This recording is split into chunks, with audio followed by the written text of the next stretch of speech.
Qui a dit que les innovations étaient réservées aux machines espresso? Aujourd'hui, j'ai dans les mains une machine filtre qui tente quelque chose que moi j'avais jamais vu avant, c'est-à-dire reproduire seul les gestes d'un barista, notamment comme un V60. Alors la Juni, vrai bon en avant ou simple gadget connecté de plus, on regarde ça ensemble et je vous dis tout. Salut, je m'appelle Colin, vous êtes sur Café Lista. Alors cette machine, elle n'est pas tout de suite en vente, elle m'a été envoyée et prêtée par Cosori, c'est donc la Juni, mais c'est non négociable chez Café Lista, pas de partenariat, pas de paiement, c'est mon avis 100% libre, indépendant.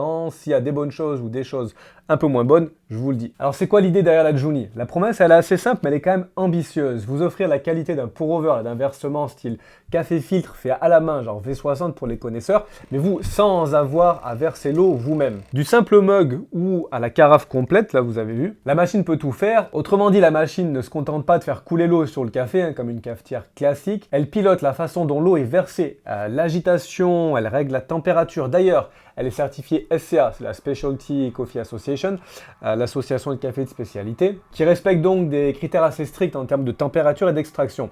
Pas une garantie de perfection, mais c'est déjà une base assez sérieuse. Commençons par le design et la fabrication. Alors, au niveau de la finition, on est sur quelque chose de plastique. Bon, c'est correct, ici, ça fait le job. Le manche de la carafe est un peu léger, j'aurais peut-être préféré un plastique un peu plus costaud. Bon, donc ça va, rien d'extraordinaire, hein. Par contre, côté design, perso, moi je la trouve plutôt réussie. On a un réservoir qui se met ici sur le côté. La machine reste assez étroite, elle prend pas énormément de place sur le plan de travail. On a un écran tactile ici sur le bas qui permet les réglages de base directement sans avoir à sortir son téléphone, mais on va en reparler. Pratique pour lancer un café vite fait et c'est aussi par là qu'on lance la pré-humidification aussi du filtre. Donc une construction correcte, un design plutôt sympa, mais c'est pas là où je trouve en tout cas il y a la vraie valeur de cette machine, c'est pas dans son boîtier mais c'est dans les réglages et dans ce qu'on va pouvoir faire après. Maintenant, on en parle. Comme je vous l'ai dit, la Juni, elle essaie de reproduire en fait le geste de la main qu'on peut faire avec notamment une bouilloire en colle de cygne. Et c'est vraiment très innovant. Comment ça fonctionne? Le panier, alors le cône ou ici un panier plat, tourne sur lui-même. Au-dessus, on a un petit bras ici avec la buse d'eau chaude donc qui sort là, il est sorti et qui va rentrer. L'eau, elle peut être versée donc soit en spirale, en cercle régulier ou concentrée au centre. C'est très malin. Exactement comme on pourrait le faire donc avec une bouilloire. C'est pas que de l'esthétique, la façon dont l'eau touche aussi le café va avoir un impact sur son extraction. Et autre plus, sur une cafetière classique, c'est évidemment quelque chose sur lequel on n'a aucun contrôle. Donc on a ça, mais on a aussi un système de vibration qui permet d'agiter un peu le café. Au début pour le remettre en place ou après entre les différents versements. Côté température, c'est aussi régulé assez précisément. On a une plage qui va de 80 à 96 degrés, donc c'est large. Ça permet d'adapter plutôt bas pour une torréfaction foncée. Et puis on va monter si on a une torréfaction qui est un petit peu plus claire. Et puis comme je vous l'ai montré, donc la machine elle a deux paniers. On en a un type V60 conique, un autre à fond plat. Celui-là il est sympa, il va nous permettre de faire des doses beaucoup plus grandes que celui-là, qui reste en général maximum pour 2 tasses. Et autre point positif, la Juni, elle permet aussi l'utilisation d'une seule tasse. On va pouvoir changer ici le bac, on peut le remonter. Et là, c'est génial parce que, par exemple, sur une Moka Master, on ne peut pas vraiment faire moins de 2 tasses. Ici, on va pouvoir adapter sur des gros volumes ou une tasse minimum. Maintenant, parlant de l'application, là, je dois faire mon mea culpa. Moi, personnellement, en général, les cafetières connectées, ça m'emballe pas vraiment. Souvent, l'application, ça apporte pas grand-chose à part faire sortir votre téléphone pour rien et perso, moi, j'essaye de le garder rangé le plus possible. Mais ici, c'est l'inverse. L'application, je dirais, est presque indispensable pour utiliser la machine pleinement. Et surtout, elle fonctionne bien. Alors gardez en tête que celle que j'ai utilisée c'est une version bêta, donc j'imagine que ça va évoluer. Et elle s'organise autour de 3 modes. On a un mode IA, et j'y reviens dans un instant, où on va prendre une photo, donc intelligence artificielle. Un mode barista, où là vous allez gérer ici tous les détails. Température, le bloom, le nombre de versements, le débit, bref, tout. Et puis un mode plus rapide pour lancer un café vite fait sans trop vous poser de questions. Vous rentrez ce que vous voulez en termes de volume, quelques petites infos, boum, c'est parti. Donc on a ces 3 modes et puis on a un autre menu, ça s'appelle le menu Explore qui ouvre là aussi des possibilités assez larges. On y retrouve différents profils de saveurs, d'extraction, des styles d'infusion différentes, différents types de recettes selon le café que vous utilisez. Et on a aussi des recettes partagées par d'autres utilisateurs. C'est un vrai terrain de jeu, alors c'est encore en développement, mais l'idée je trouve est vraiment excellente. Alors pour la Juni, j'ai fait pas mal de tests, on s'est fait beaucoup de café le matin, j'ai utilisé 3 cafés différents. On a une torréfaction claire, une moyenne et une un peu plus foncée. J'ai testé les 3 modes, j'ai exploré les différents menus, puis j'ai comparé à mon usage classique. En général, le matin, j'utilise la Moka Master. Un petit point important pour profiter vraiment de cette machine, je pense qu'il vous faut un moulin et une balance. Alors il y a une cuillère doseuse qui est fournie, qui fonctionne bien, mais sans moudre votre café frais et sans peser pour quand même savoir où vous en êtes, c'est pas vraiment une machine qu'on utilise pour remplir ça avec une cuillère un peu au hasard. Commençons par le mode IA, parce que celui-là, c'est celui qui m'a assez surpris. Le principe simple, vous prenez votre paquet en photo, vous prenez l'étiquette, la machine, elle, va créer sa propre recette.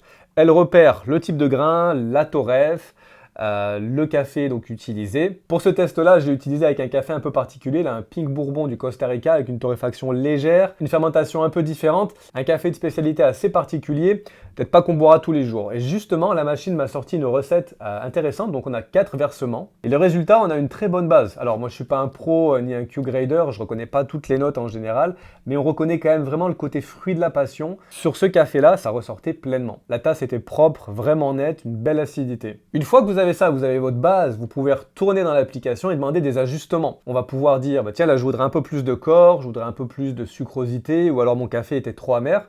Et l'application va modifier légèrement la recette pour aller dans cette direction. Encore une fois, pour moi à chaque fois, ça pointait quand même dans la bonne direction. Ensuite, j'ai testé avec un café un peu plus classique, une torréfaction moyenne, toujours du Costa Rica, avec des belles notes de framboise sur celui-là. Je suis passé en mode barista. Et là, on va choisir, donc comme je vous l'ai dit, un peu tout. Le volume qu'on veut au début pour le bloom, pour le premier versement, la température, on peut choisir le débit du versement, le nombre de versements, l'agitation par vibration entre les versements. Bref, c'est quand même ça peut être en tout cas très pointu. Pour celui-là, j'y suis allé avec un bloom et puis 2 versements. C'est un peu ma recette, on va dire, classique. Et le résultat était très bon. Comment ça se compare à ce que j'utilise au quotidien? J'adore le V60, mais le matin en général, je prends pas le temps d'aller de faire tous ces versements différents. J'utilise souvent ma Moka Master. Et là, c'est super, mais il n'y a pas de réglage aussi fin. Et c'est là bien sûr où elle prend tout son sens, c'est qu'on se rapproche vraiment d'un contrôle V60 fait à la main qui est quand même très précis sans avoir à le faire. Et d'ailleurs, si vous trouvez cette vidéo utile, si ça vous a appris quelques trucs, n'hésitez pas à mettre une petite mention j'aime juste en dessous.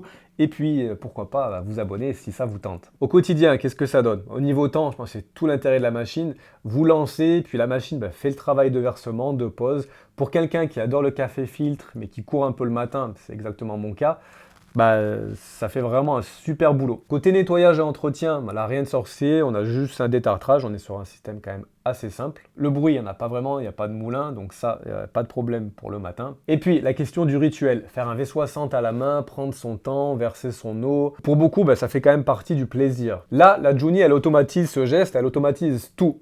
Est-ce qu'elle tue justement ce rituel? Alors peut-être un peu, mais avec 3 enfants, un matin chronométré, moi personnellement j'adhère. Et maintenant les petites limites, il y en a quelques-unes. L'application, donc elle est en bêta, je vous l'ai dit, c'est pas encore figé, je sais pas trop comment ça va évoluer dans le temps. Une autre petite chose, vous rentrez donc la date de torréfaction, et là elle me dit, après 5 semaines, votre café est trop vieux. Donc là, personnellement, à prendre vraiment avec des pincettes, des cafés qui peuvent aller des fois 2, 3 mois, voire 4, surtout pour extraction filtre, peuvent être encore très bons. Même si, évidemment, la fraîcheur est importante. Petite question ici au niveau de la fiabilité. Alors, c'est une machine qui a quand même pas mal de pièces mobiles, on l'a vu. Un petit moteur pour faire tourner le cône, le bras ici qui sort automatiquement, le système de vibration, une certaine électronique, gestion de la température. Au niveau du long terme, forcément, on n'a pas de données, on ne sait pas trop ce qui va se passer dans le futur, donc à garder quand même en tête. Donc c'est une machine de première génération, projet Kickstarter. Par contre, on sent que c'est pas un prototype.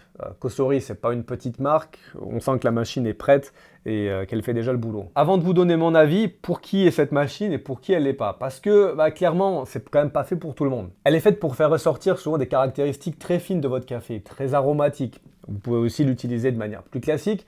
Et si vous adorez les V60 et que vous manquez de temps, elle prend quand même tout son sens. Et perso, c'est mon cas. En revanche, si pour vous le café, c'est avant tout un rituel manuel ou que vous voulez simplement un bon café le matin sans rien régler, c'est peut-être pas la machine qu'il vous faut. Là, une cafetière simple fera en général très bien le boulot. Et si vous comptez jamais toucher au réglage, dans ce cas-là, vous allez peut-être payer aussi pour des fonctions que vous n'utiliserez pas. Parlons du prix parce que là aussi, c'est quand même son argument assez fort. On a un lancement qui est, je crois, autour des 200-250 $ et un prix public annoncé à 300 $. Pour vous donner un petit repère, concurrent direct, là, la Fellow Hayden est à 400 $. Donc à ce niveau de fonctionnalité, on est sur un rapport qualité-prix qui est quand même très très intéressant.